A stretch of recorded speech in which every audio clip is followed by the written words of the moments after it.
I think I have just given you some intro regarding the business analysis is all about. I think I explained you the course content. So today I'm just explaining you about the introductory part of business analysis. Okay. Okay. So the sessions will start from there. Just a second. Let me share the screen here. Okay. Okay.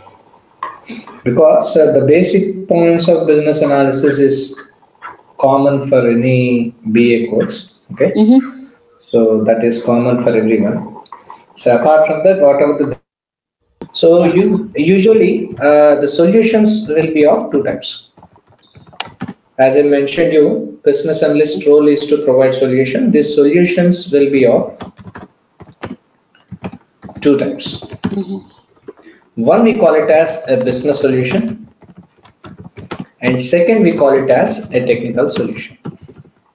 So two type of solutions we have. So one we call it as a business solution, second we call it as a technical solution.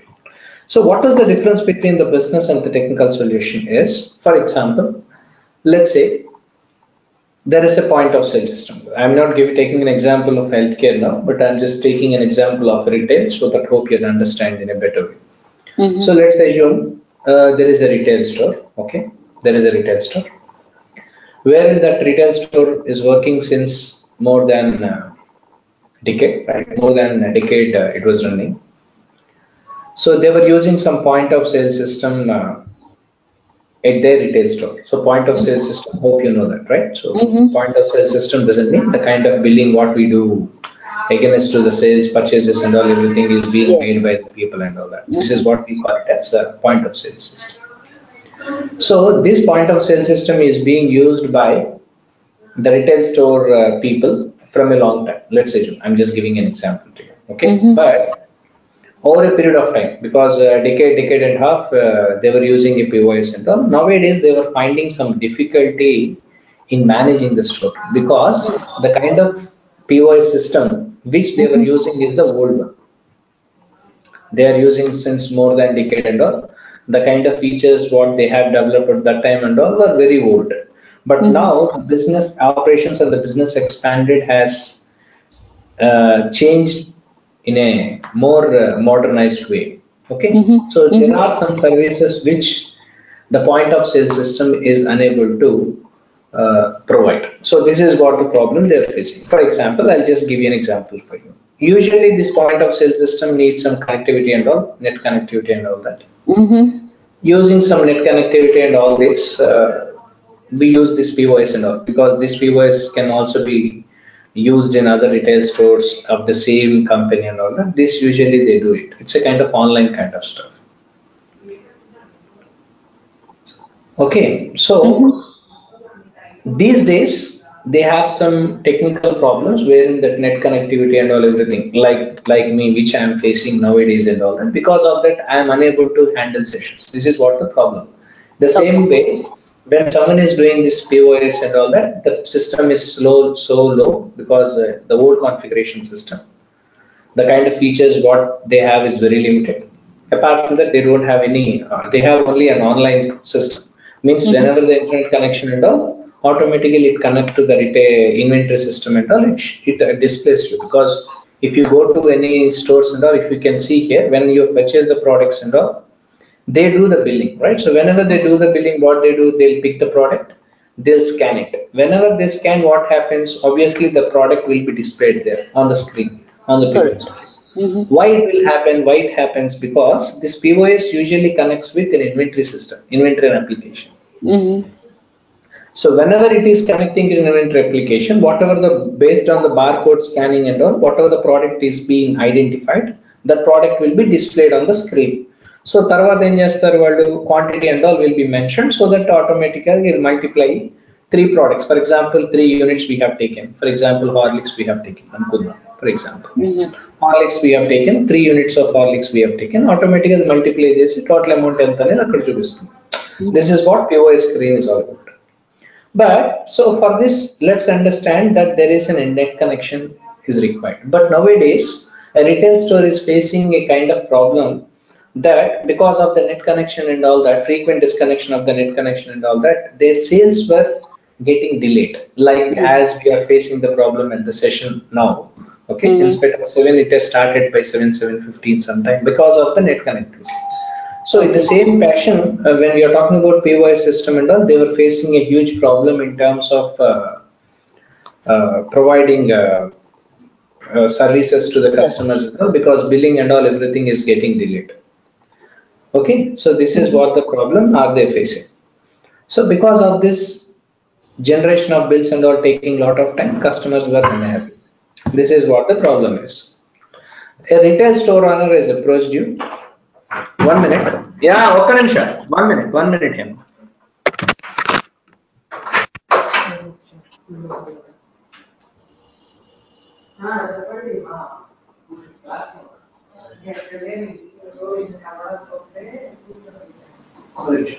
Swami, कुछ बात है ना?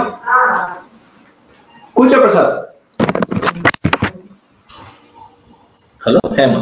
Yeah, I'm still here. Yeah, thank you. So the retail store owner has facing a lot of problem with regard to this, and now what they have is they have approached you. Ante mere business analyst, they have approached you. Approach ఏం చెప్పారు? This is what the problem. అంటే ఈ case అంతా మీకు explain చేశాడు. Okay, explain చేసిన తర్వాత మీరు ఏం చెప్పాలి ఫైనల్ గా? You have to come up with a business solution. అంతే కదా? అంటే అర్థం ఏంటి? ఈవెన్ ఆన్లైన్ అప్లికేషన్ కాకపోయినా ఆఫ్లైన్ లో కూడా సిస్టమ్ వర్క్ అయ్యే ఫెసిలిటీ మీరు కలగజేయాలి. ఇదే కదా మీకున్న నెక్స్ట్ సొల్యూషన్. అంతే కదా? అంటే without having any internet connectivity, still internet connectivity lo struggles ఏమన్నా ఉన్నా సరే problem should not be there, right? Problem should not be there. What it has to happen? It has to happen in such a way that so internet connectivity has to work. Internet connectivity, without internet connectivity the system should perform. This is what usually the job is. So మీరేం చెప్పారు? You have told a business solution, nothing but that developing an offline is your business solution. అంతే కదా? Right. Developing an offline application develop చేస్తాను. So that offline application develop చేయడం వల్ల ఏముంది? Internet connectivity problem ఉన్నా billing అది మీకు ఇబ్బంది ఉండదు. So that whatever the options you have and all connectivity అంతా కూడా మీకు బాగుంటుంది. So that it will not be having any delay in terms of generating bills and all that.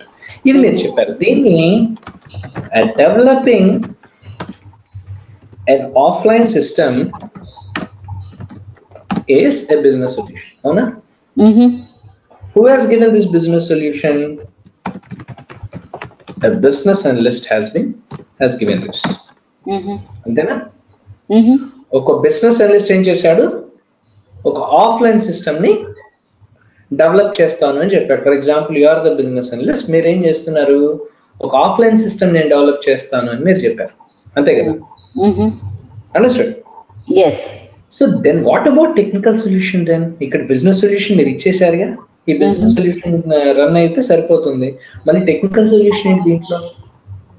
What is మెant by టెక్నికల్ సొల్యూషన్ హియర్? మీరు already business solution ఇచ్చారు client కి, client is happy. So then what is the point of technical solution here? అసలు technical solution అంటే ఏంటి? Hema,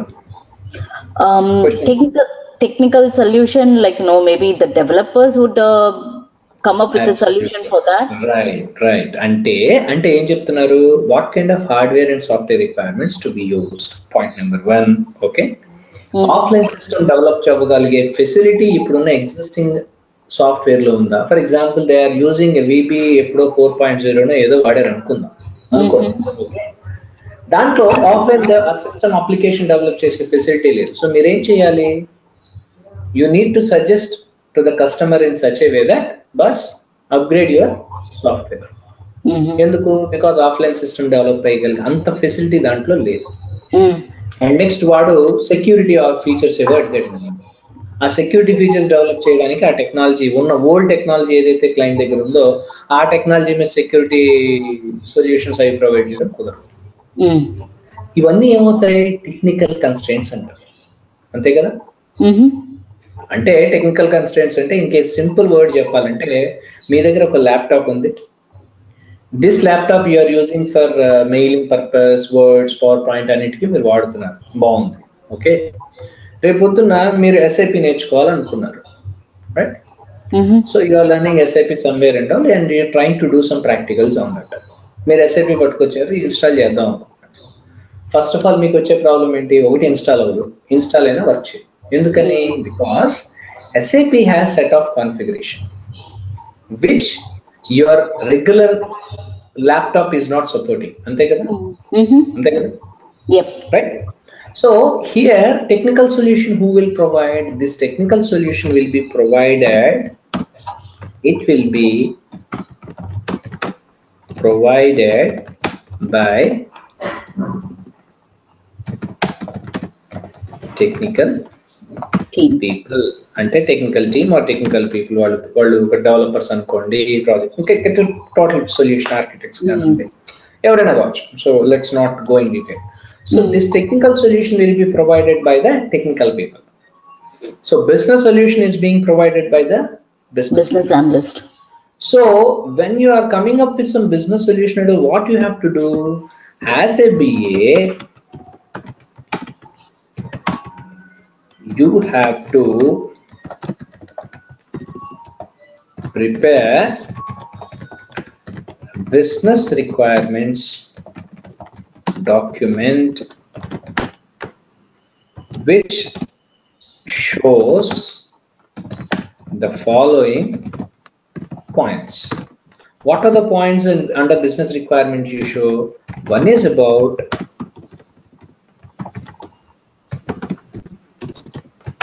the business problem, right? Objective, need, scope, vision, mission statement,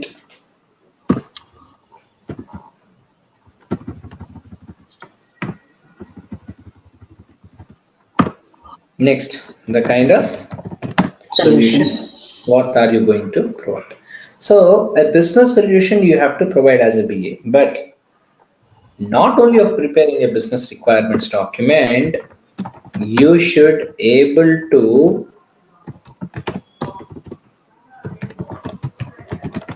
convert the technical specifications into business requirements. It's vice versa. Business requirements into technical. I'm sorry.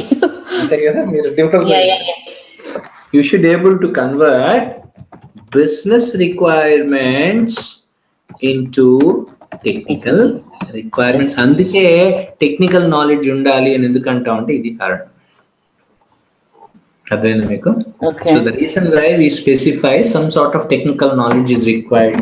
SDLC గురించి తెలిసి ఉండాలి, లేదంటే Java గురించి తెలిసి ఉండాలి, .NET గురించి తెలిసి ఉండాలి, ఆర్కిల్, సంథింగ్ లైక్ టెక్నాలజీ మీద ఐడియా ఉంటే బాగుంటుందని ఎందుకంటా అంటే it will be easier for any of an individual or group of professionals who is working on BA when they are converting their business requirements into technical requirements. So this is what the major job of a BA is all about. కానీ ఇక్కడ మీరు ఒక question అడగచ్చు, ఏమంటే నేను non IT background నుంచి వస్తున్నాను, మీరు బిజినెస్ రిక్వైర్మెంట్స్ అంటే నేను రాయగలుగుతాను, కానీ టెక్నికల్ రిక్వైర్మెంట్స్ నేను ఎట్లా రాస్తాను, నాకు ఎలా అవుతుంది, నాకు అసలు జావా అంటే తెలియదు, అసలు సిస్టమ్ ప్రోగ్రామింగ్ అంటే తెలియదు, కోడింగ్ అంటే తెలియదు, మీరు నన్ను ఎలా రాయమంటారు అంటే the reason why it's not a individual activity, it's a group activity. మనం అది అర్థం చేసుకోవాలి.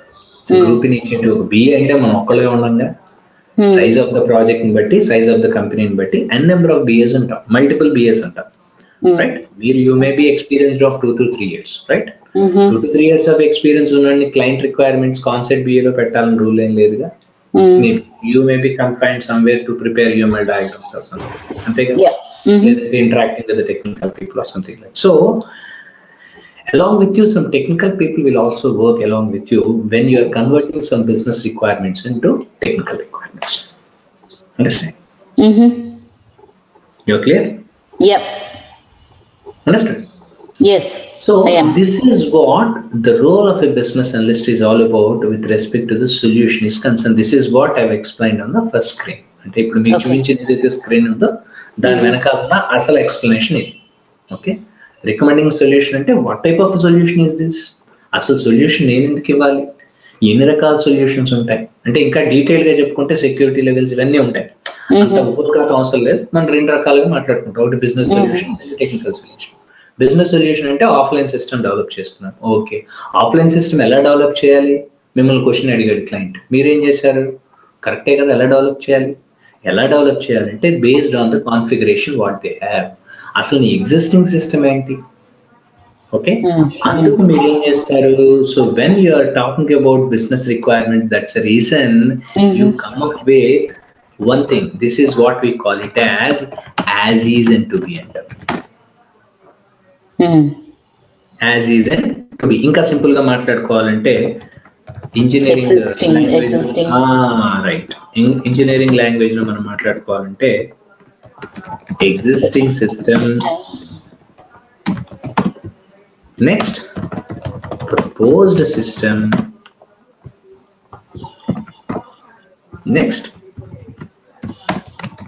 future system. Understand? అంటే ఒక ప్రాబ్లమ్ ని మీరు అడ్రస్ చేయాలి అనుకుంటే ఫస్ట్ ఆఫ్ ఆల్ మీరు ఏం చేయాలి? whenever client has approached you, whenever he has explained about this POS problem to you, first మీరు అడిగే క్వశ్చన్ ఏంటి? బాబు నువ్వు వాడుతున్న సిస్టమ్ ఏంటి? అసలు నీ సిస్టంలో ఏం ఫీచర్ ఉంది? అసలు నువ్వు ఏ ఫీచర్లు ఉన్నాయి, ఏ టెక్నాలజీ వాడుతున్నావు? So we have to review the existing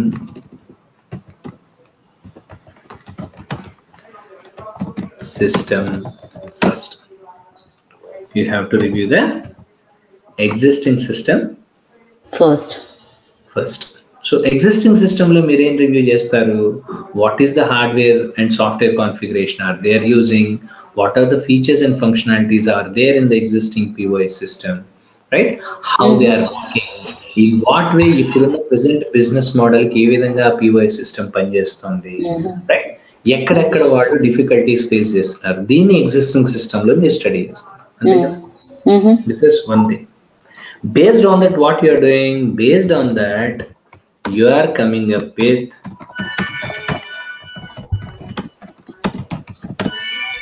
a proposed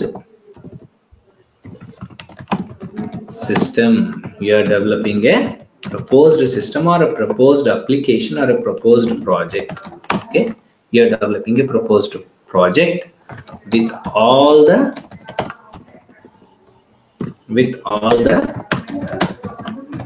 updations, and based on the present scenario, what are all is required and all everything we do it with proposed system.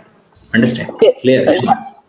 Rajesh garu, so like first when client comes up with a issue, we would suggest them, first of all we would ask them what are your system, what is it that you currently have, right?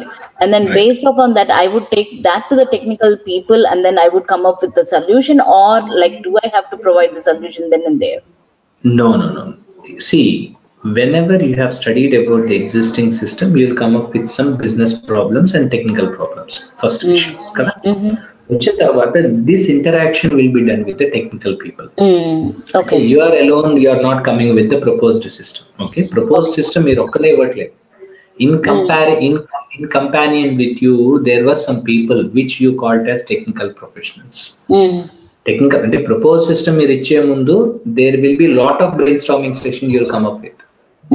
And మీరు ఒక్కళ్ళే ఎవరు, right? మనం అంటే ఒక group of BSA మాట్లాడరు కదా, దాంట్లో systems analyst involve అయి ఉంటాడు, సొల్యూషన్ ఆర్కిటెక్ట్ వస్తాడు, బికాస్ ప్రాజెక్ట్ ఎలా ప్రిపేర్ చేయాలనేది solution architect will provide project architecture and all that, అంతే కదా?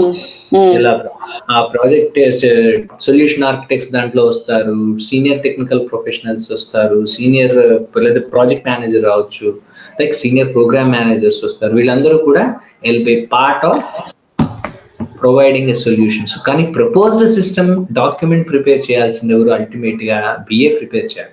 కానీ before you are preparing all this you need to discuss with N number of people. మీరు direct గా ప్రపోజ్ సిస్టమ్ ని మీరు రాయలేము, ఎందుకంటే దాంట్లో చాలా కన్స్ట్రెంట్స్ ఉన్నాయి. మీరు ఇందాక మనం మాట్లాడుకున్న టెక్నికల్ కన్స్ట్రెంట్స్ ఉన్నాయి. ఓకే, ఇందాక నేను మీకు చెప్పాను సింపుల్ ఎగ్జాంపుల్, బేసిక్ ల్యాప్టాప్ ఉంది, ఎస్ఏపీ ఇన్స్టాల్ చేద్దాం అనుకుంటున్నాను. ఎస్ఏపీ ఇస్ ద సొల్యూషన్, కానీ పట్టుకొచ్చి ఒకసారి డెవలప్ చేసిన తర్వాత ఇదే క్లయింట్ సిస్టమ్ అనుకోండి, ఆ క్లయింట్ సిస్టమ్ మీరు ఇన్స్టాల్ చేస్తుంటే అది ఇన్స్టాల్ కావట్లేదు. ఎందుకు? Because you are nowhere caring about technical requirements.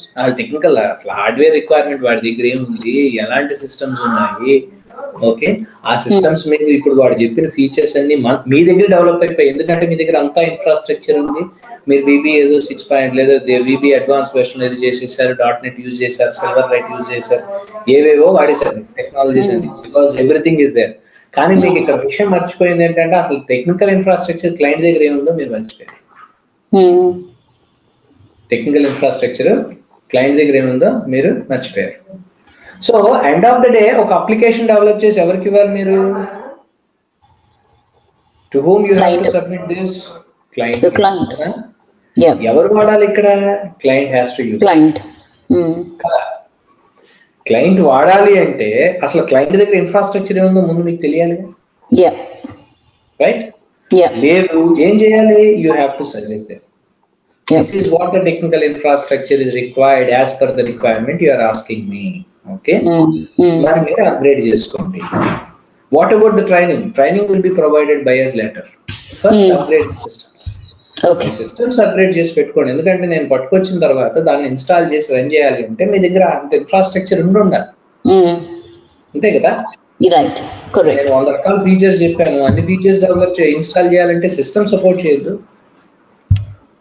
So a proposed system, when you are coming up with some proposed solution or a system to any of the client, you have to interact with n number of people.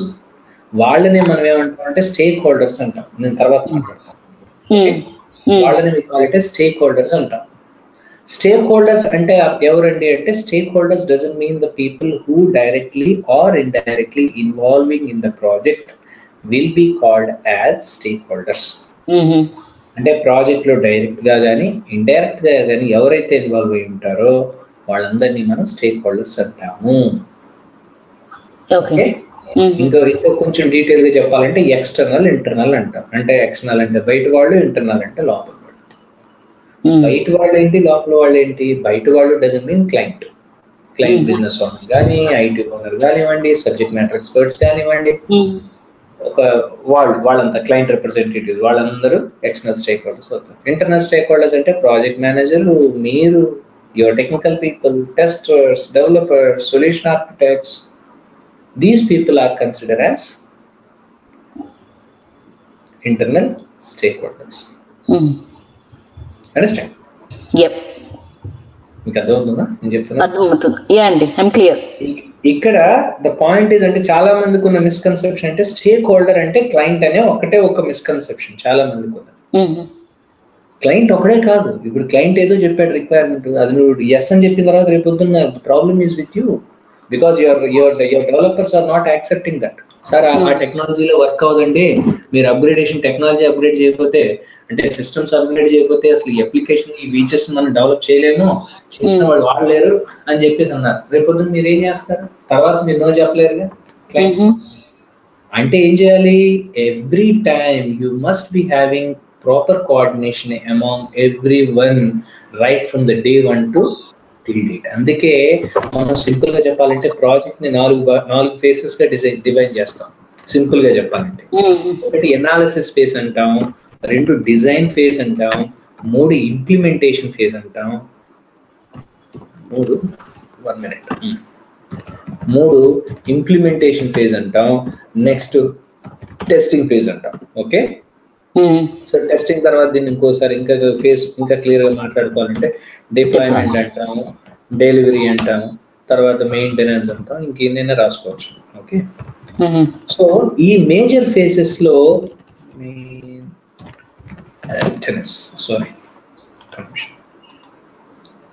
ఇన్ని phases ఉన్నాయి కదా. దీంట్లో ఇప్పుడు మీరు అడిగే question ఏంటంటే, ఇన్ని phases ఉన్నాయి కదండి, నా జాబ్ ఎక్కడ ఉంటుందంటే, till design phase your job is so important.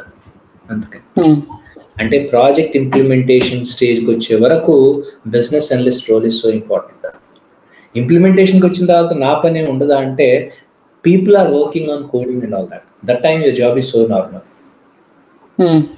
ఎందుకంటే పీపుల్ డూ కోడింగ్, ఎందుకంటే రిక్వైర్మెంట్స్ డాక్యుమెంట్స్ అన్ని తయారు చేసి మీరు ఇచ్చేసారు, ఇంకా మీ పనే ఉంది. Technical people will take care of all that. వాళ్ళు కోడింగ్ రాసుకోవడం అని వాళ్ళు చేసుకోవడం, టెస్టింగ్ చేసుకోవడం అన్నీ చేసుకుంటారు.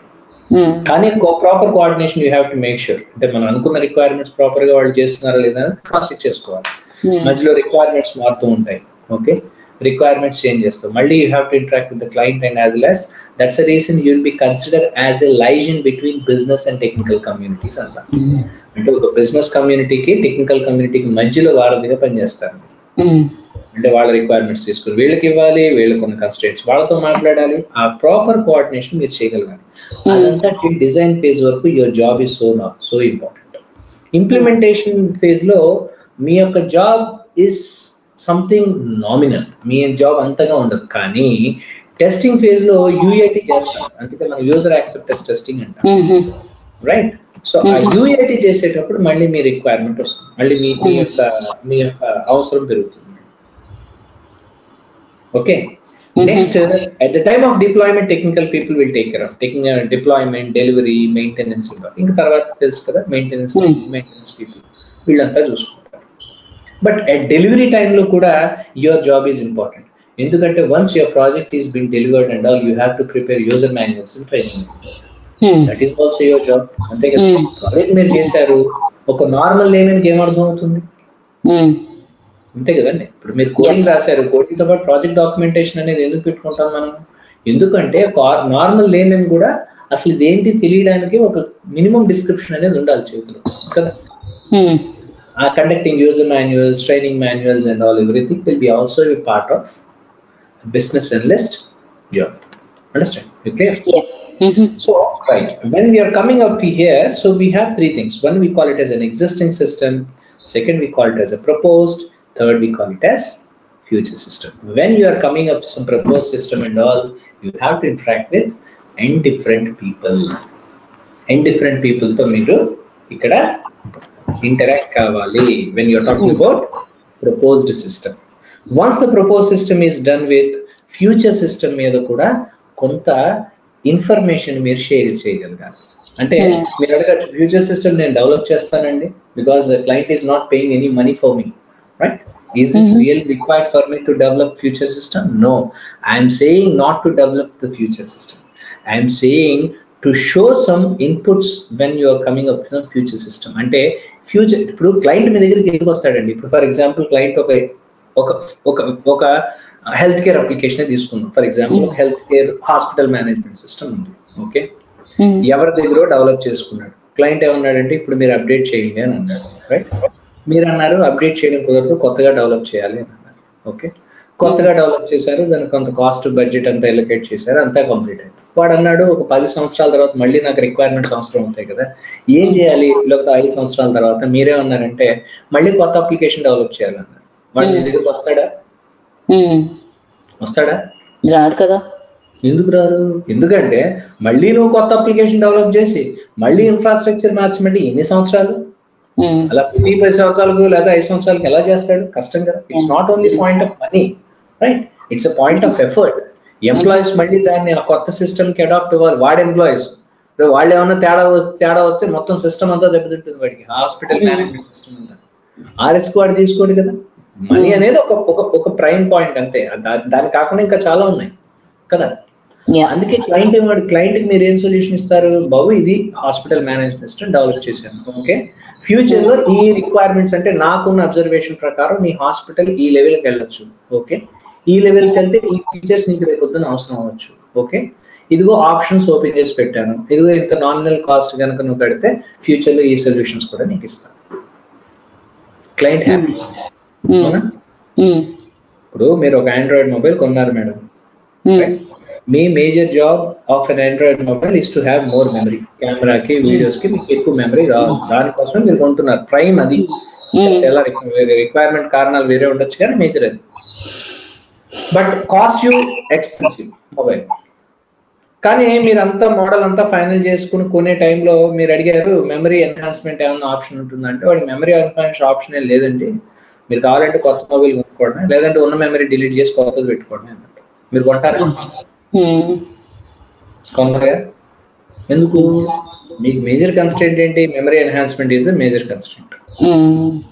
అదే మొబైల్లో ఒక మెమరీ స్లాట్ ఎక్స్ట్రా ఇచ్చి స్లాట్ ఫెసిలిటీ ఒకటి ఎక్స్ట్రా ఇచ్చి మీరు మెమరీ కార్డ్ పెట్టుకుంటే ఇంకొక ఎక్స్ట్రా స్లాట్ ఒక 500 GB లేకపోతే ఒకటి 1 TB ఏదో వస్తుంది అన్నాడు అనుకోండి, అనుకుందాం. మీరు కొంటారా? విల్ యూ బై అనుకుంటారు? అంతే కదా. ఎందుకు కొంటున్నారు? Because one of your major requirement is to have a more additional space of memory. But existing mobile ప్రతిసారి నేను మెమరీ డిలీట్ చేసి చేయాలంటే మీకు కష్టమైన పని. సో మీరేం చేస్తారు? You're related to by that.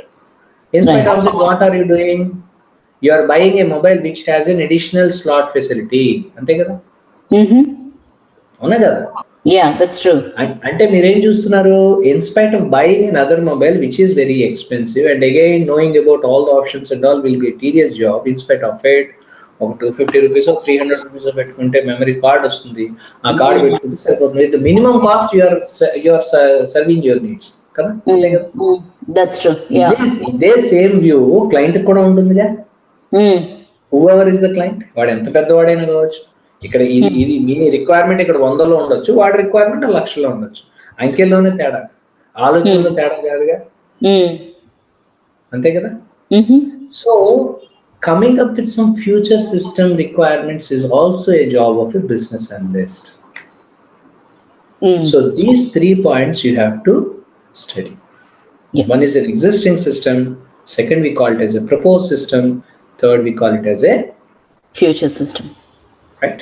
Future system you are not developing. Malli cheptunna. Future system but you're just providing the updates what would be in future. You're just providing the information.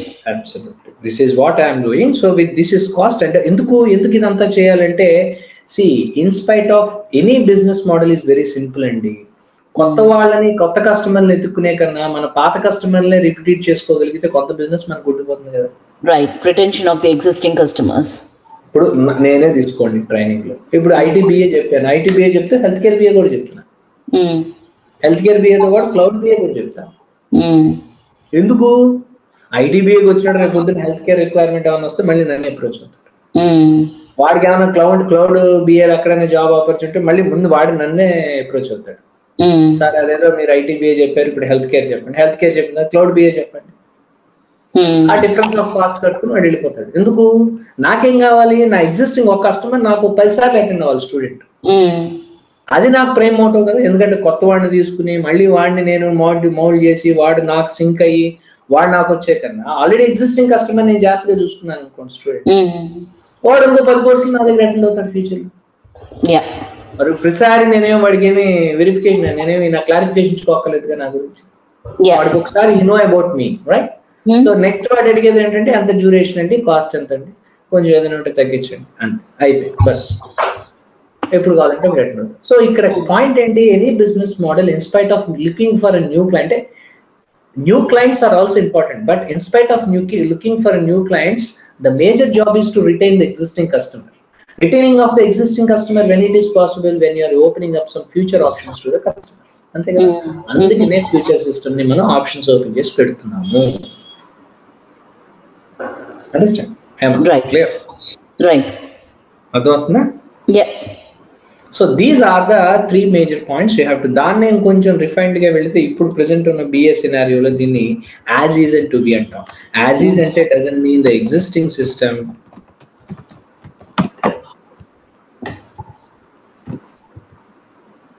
As is doesn't mean The existing system. The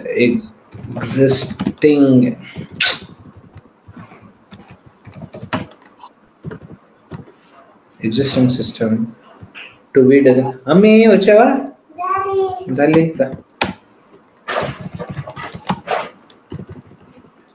అమ్మేది. Okay సరే, go. Okay, second floor. అక్కడే ఉండు. To be doesn't mean the propose system. Understand? Yeah. Existing system and as less to Proposed be system. Proposed system. This is what the difference of it.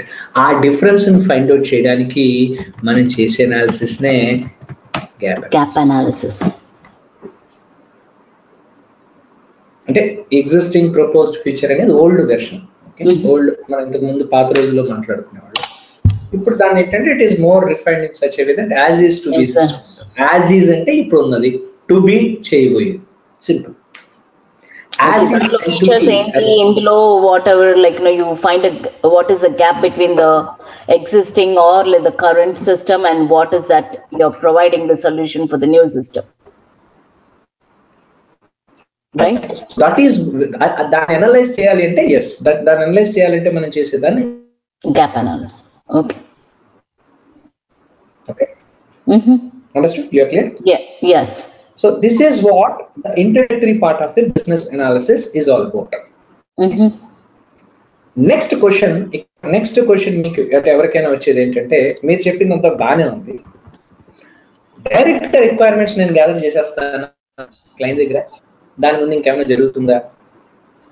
First question. అంతేగా? Requirements గురించి మనం మాట్లాడుతున్నామండి, అంతేనా? అంటే direct గా requirements అయినా ఇంకేం ఉండదా ముందు? ఫస్ట్ క్వశ్చన్ వ్యాలిడేగా, రైట్? కదా? So the point is here, first we have to understand about RFPs and RFQs ఉంటాయి. ఫస్ట్ మీకు ఎప్పుడైనా సరే ఒక క్లయింట్ మీరు అప్రోచ్ అయ్యే బదులు త్రూ బిడ్డింగ్ ద్వారా అప్రోచ్ అవుతారు. మీకు తెలుసు కదా ప్రాసెస్, మీకు తెలుసు. క్లయింట్ త్రూ ఆన్లైన్ బిడ్డింగ్ ద్వారా అప్రోచ్ అవుతాడు. మనం ఏం చేయాలి? RFPs అండ్ RFQs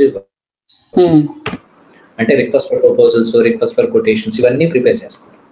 జనరల్ గా ఇవి ఎవరు ప్రిపేర్ చేస్తారంటే, most of the times project management team దగ్గర. ఈ మేనేజ్మెంట్ టీమ్ అంటే హైయర్ మేనేజ్మెంట్ టీమ్ ఏదైతే ఉంటుందో, అంటే దీన్ని ఇంకా సింపుల్ గా చెప్పాలంటే 3 layers కింద క్రియేట్ చేద్దాం. ఒకటి హైయర్ మేనేజ్మెంట్, కింద second middle management, third lower management. ఈ హైయర్ మేనేజ్మెంట్ అంతా కూడా ఈ RFPలు, RFQs ప్రిపేర్ చేయడం, అంటే మార్కెటింగ్ ప్రాజెక్ట్స్ ఉన్నాయి ఏంటంటే వాటిని ప్రాజెక్ట్ క్లయింట్ తో మాట్లాడుకోవడం, తెచ్చుకోవడం, అన్ని కూడా హైయర్ మేనేజ్మెంట్. అంటే సేల్స్ టీమ్స్ వీళ్ళందరూ ఆ హైయర్ మేనేజ్మెంట్ లో పనిచేస్తారు. అర్థమైందా మీకు? RFPs, RFQs. So sometimes knowing about RFPs, RFQs and all also a job of a business analyst. Senior BAs అందరూ కూడా కొన్నిసార్లు RFPలు పెడతారు, గుర్తు పెట్టుకోండి. అందుకే మీకు ఎప్పుడైనా ప్రొఫైల్స్ లో చూడండి, RFPs ప్రిపేర్ చేసిన ఎక్స్పీరియన్స్ ఉందా అని కూడా అడగచ్చు కొంతమంది. అంటే టెండర్స్ లో పార్టిసిపేట్ చేశారా, ప్రపోజల్స్ రెడీ చేయడంలో మీకు ఏమైనా నాలెడ్జ్ ఉందా అని. ఏదైనా కనుక జాబ్ క్వాలిఫికేషన్స్ లో మీకు BA లో పడి ఉంటే కారణం ఇది. Because of this reason, people will ask you whether do you have any experience with preparing RFP. RFP stands for request for proposal. Kind of proposal పెడతాడు. ఏం ప్రపోజల్ పెడతాడు? ఇది మా రిక్వైర్మెంట్, ఓకే, దీనికి ఎవరైనా కనుక ఇంట్రెస్టెడ్ పార్టీ ఉంటే కనుక ప్రపోజల్స్ సబ్మిట్ చేయండి, కొటేషన్స్ ఇవ్వండి అంటాడు. కొటేషన్స్ ఇవ్వడానికి 2 క్రైటీరియాస్ పెడతాడు. ఏ క్రైటీరియాస్ పెడతాడు? ఒకటి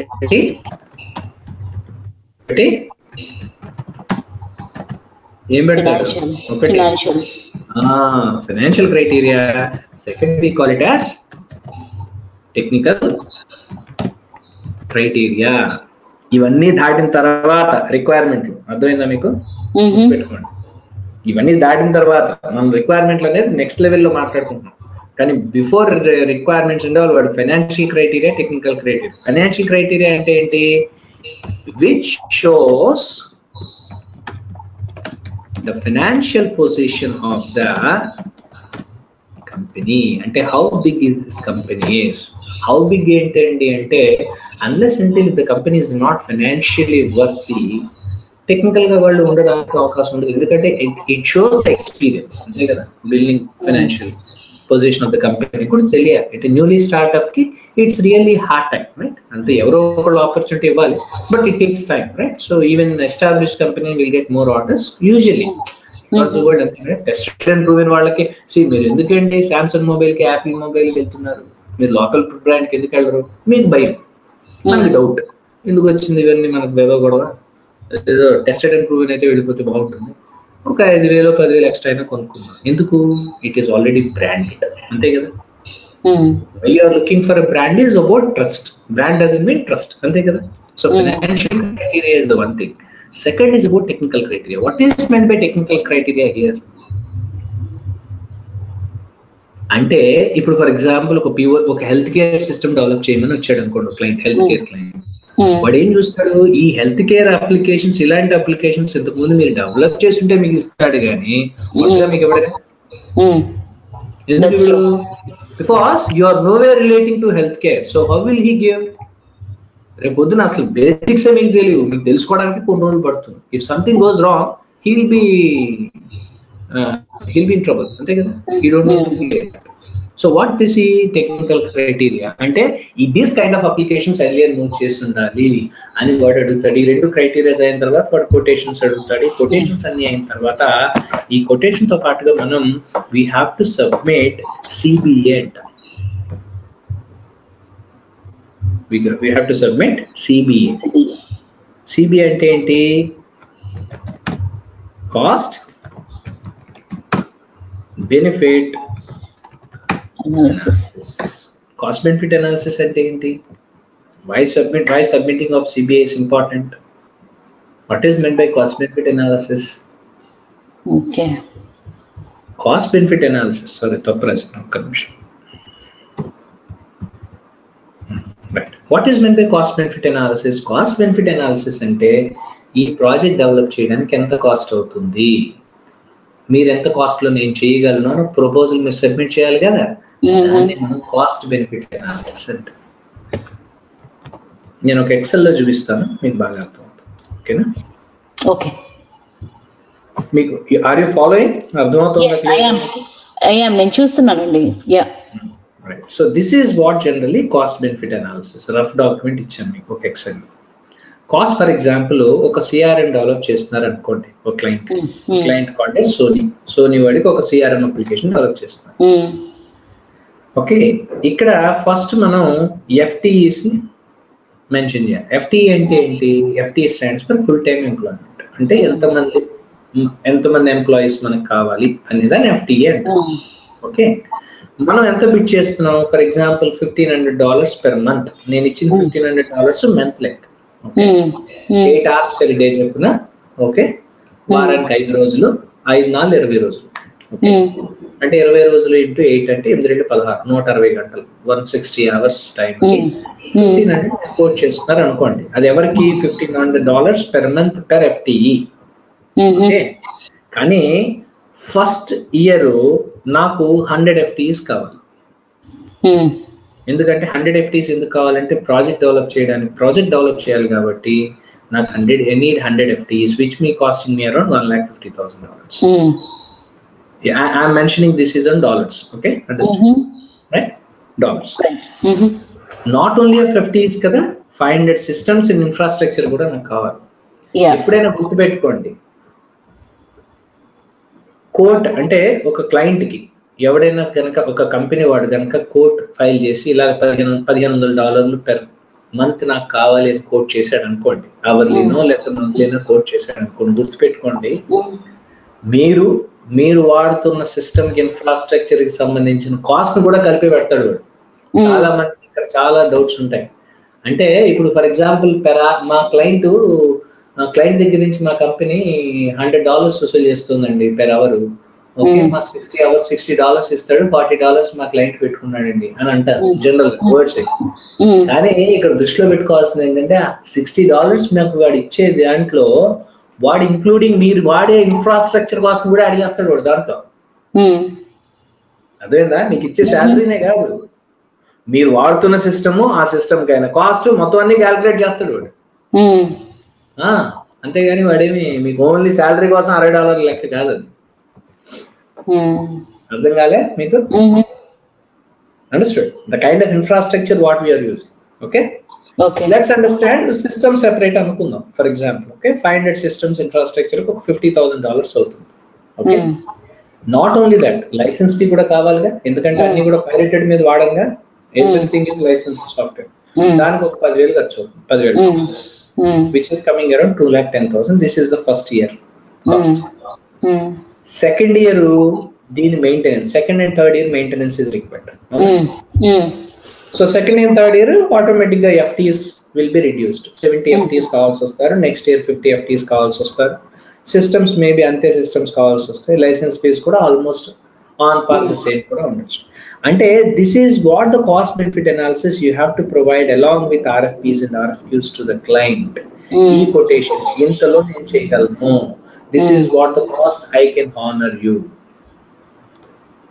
And these are all the part of when you are developing or when we are submitting the proposals to the client. This experience also must be having for a BA who has experience as a BA for more than 8-9 years of experience. 8-9-10 years of experience ఉన్న వాళ్ళని అందుకే మీరు చూడండి, వాడు business analyst గానే కాదు, project manager గా కూడా పనిచేస్తుంటాడు. డిజిగ్నేషన్ ఎవరు అంతే, ప్రాజెక్ట్ మేనేజర్ గా. వాడు ప్రాజెక్ట్ మేనేజర్ చేసే పనులన్నీ వాడు చేస్తుంటాడు, ఎందుకంటే సీనియర్ BA కదా. ప్రాజెక్ట్ కాస్టింగ్ లోను బడ్జెటింగ్ లోను కూడా ఇన్వాల్వ్ అవుతారు చాలా మంది BAs, ఎందుకంటే హీఈస్ ఎక్స్పీరియన్స్డ్ విత్ దట్. కానీ ఏంటంటే వాడు PhD సర్టిఫికేషన్ రాయలేదు కాబట్టి వాడికి ప్రాజెక్ట్ మేనేజర్ డిజిగ్నేషన్ ఇవ్వలేదు. కొంతమంది ఏంటంటే డైరెక్ట్ గా ప్రాజెక్ట్ మేనేజర్ అవడానికి ఇష్టపడరు, ఎందుకంటే ఎందుకు వచ్చింది ప్రాజెక్ట్ మేనేజర్ దగ్గర నుంచి ప్రతి ఒక్కటి బాధలో మనమే పెట్టుకోవాలి, ఎందుకు వచ్చింది మనకి బాధ. చూడండి, కాలేజ్ ఉందనుకోండి, కాలేజ్ ప్రిన్సిపాల్ అవడానికి ఎవడో ఇంట్రెస్ట్ చూపించడం, HOD అవడానికి ఇంట్రెస్ట్ చూపిస్తాడు. ఎందుకు 30,000 శాలరీ తక్కువ వచ్చినా నష్టంలే, ఎందుకంటే ఈ శాలరీ లీవ్లు గోలంతా ఉండదు, హైక్ విషయం. ఏదో ఆ డిపార్ట్మెంట్ వరకు వాడు చూసుకుంటాడు, హ్యాపీగా మార్నింగ్ 9కి వస్తాడు, ఈవినింగ్ 5కి వెళ్ళిపోతాడు, జాబ్ డన్. అదే ప్రిన్సిపాల్ అయితే అందరికన్నా ముందు రావాలి, అందరికన్నా తర్వాత. ఎవడి శాలరీ హైక్ లేదు వీడే చూసుకోవాలి, శాలరీ కటింగ్ వీడే చూసుకోవాలి, లీవ్లు వీడియో అన్ని వాడే చూసుకోవాలి. Why unnecessary. అందుకే మీరు చూస్తే ఆ ప్రిన్సిపల్ పోస్ట్ లో ఎవడో సీనియర్ ప్రొఫెషనల్స్ ఎవడో రిటైర్ అయిపోయిన వాళ్ళని తీసుకెళ్ళి కూర్చోబెడతాం, అంతే కదా. In the same way, when you are talking about project manager level lo meer chuste, even in real time scenario, project management jobs also you have. So that's a reason why senior business analyst will do a project management job as well. Okay, understand? Okay. అందుకనే we have to know it, ఎందుకంటే requirements to requirement మారుతుంది. కొన్నిసార్లు project casting okay ఇవి కూడా అడుగుతారు, budgeting okay, proposal development, వీటిల్లో కూడా experience కావాలని అడిగే పాసిబిలిటీస్ కూడా ఉంటాయి. అందుకనే మీకు ఇదంతా చెప్పాల్సి వస్తుంది. సో ఈ project costing, budgeting and proposal developments మీద కూడా some people may ask you. Okay, clear?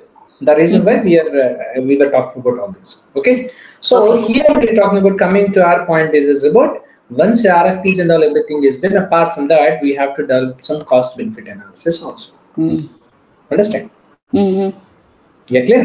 Yeah, I am. So after cost benefit analysis we have to do a feasibility study. We have to do feasibility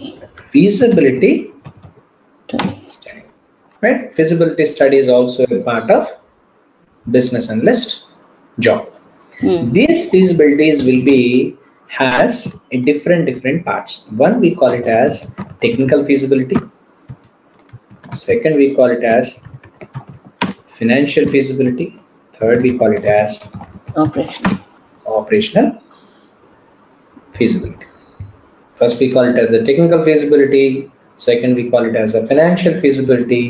Third we call it as operational feasibility. Right? So feasibility of 3 types. What is meant by feasibility and why need to be discussed about these 3 points? Any answer from you?